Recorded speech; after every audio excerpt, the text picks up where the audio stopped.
So Ari says, I texted goodbye this time. He had a lot going on, but I wanted him back as I love him, but he's financially unstable, distracted. We haven't been talking since 3 months. Will he come back? Should I text him or wait?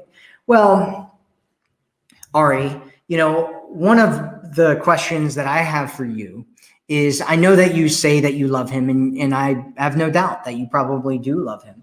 And so the question that you want to ask yourself is this person actually, like, if you weren't just using your heart, right? If you're using both sides, right? You have a heart and kind of a brain, right? And if you're using both your heart and your brain, is this person really the person that you should be in a relationship with?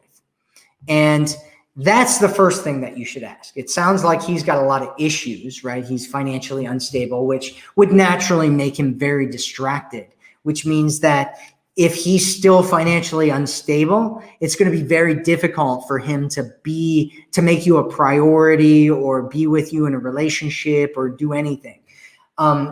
With that being said, if you still want to text him, you can text him at this point, right? It's been 3 months. I mean, if you want him back, absolutely, you can text him at this point. If you are at a place where you aren't overly concerned about what happens when you text him. It sounds like you're in a place where you are overly concerned because you're like, it just sounds, I don't know, because we aren't actually having a conversation here live.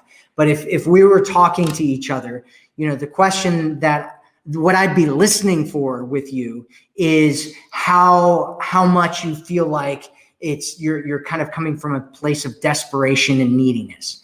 If you're coming from a place of like, I need to have him back in my life, it's going to be very, very difficult for you to create the relationship that you want, for you to think straight, right? One of the reasons that we talk about no contact and this idea of kind of doing this thing of no contact and creating your own life and separating things and creating abundance with men is that then you start thinking differently, right? You start thinking more clearly, because when you have all the love emotions flowing in your body and you look at this guy, you're like looking at him through like a heart, right? And you're like, oh, this man is so amazing, right? But then when you like pull that heart down and you start looking at him like from a more rational standpoint, you start going, well, he's not doing any of the things that I want him to do. He's, completely unstable. He's distracted all the time. He's got all these other things going on. Is he even really a good partner for me to be with? And so you want to be in a emotionally stable place before you reach out to the guy, if for no other reason to determine whether you're even making a good decision by reconnecting with him or not. And if you get to that space and you look back at him and you go, yeah, I really do want to have him in my life, and he is a good person to be in my life, then then reaching out to him makes a lot more sense. But if you're coming from a place of like, I gotta have him in my life and I'm so in love with him, right?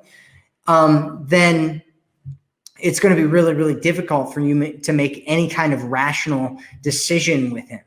And so you want to come from that stable place first.